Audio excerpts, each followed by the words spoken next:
Hey, what's up everybody? This is Marcus from the Weekly Spot, back again with another video, and today I'll be giving my thoughts on the new movie and trailer of Hellboy the Crooked Man.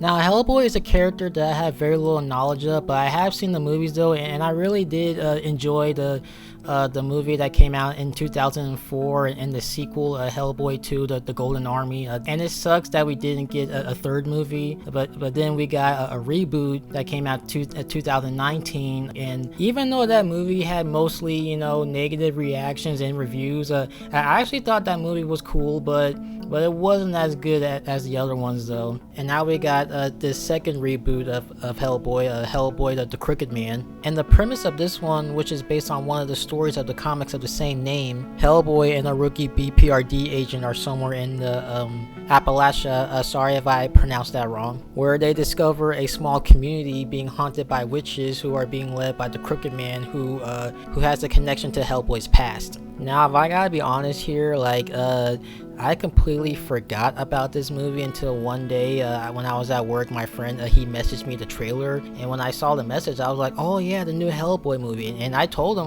yeah, I forgot that this movie was even a thing. And he was like, wait, are you serious? Like really? But then again, I wasn't really, keeping track of any news about this movie, but he was though.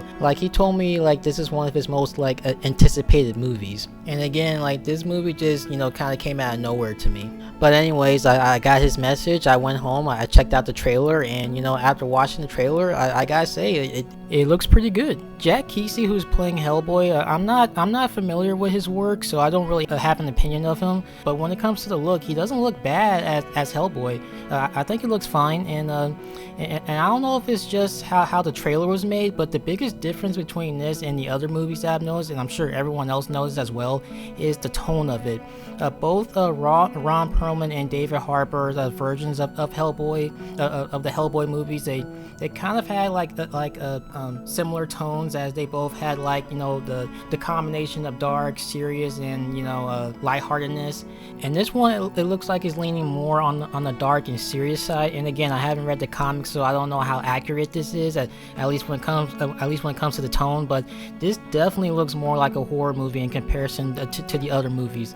And there's also how the film looks. Now I've seen comments saying that it looks like a Tubi original. It looks like a fan film. And while I do agree about the budget and how it looks, I do feel like in this film's defense though, that yeah, there are some bad low budget films and fan films out there, but there are some low budget films and fan films that if you ask me are just as good, if not better, than the big budget films. And for this to be a low budget film, it really doesn't look that bad. And I'm interested in checking this out. And the fact that one of the writers of this movie is the guy that created Hellboy, Mike Mignola, that at least to me gives me hope that it will do well. And I hope that this movie does well, because for us to not get a third movie of the 2004 version and the 2019 version not doing so well, Hellboy needs a win. And that'll be it for this video and my thoughts of Hellboy the Crooked Man. And let me know what you think. This is Marcus from the Weekly Spot. More content will be coming out soon, but until then, take care everyone.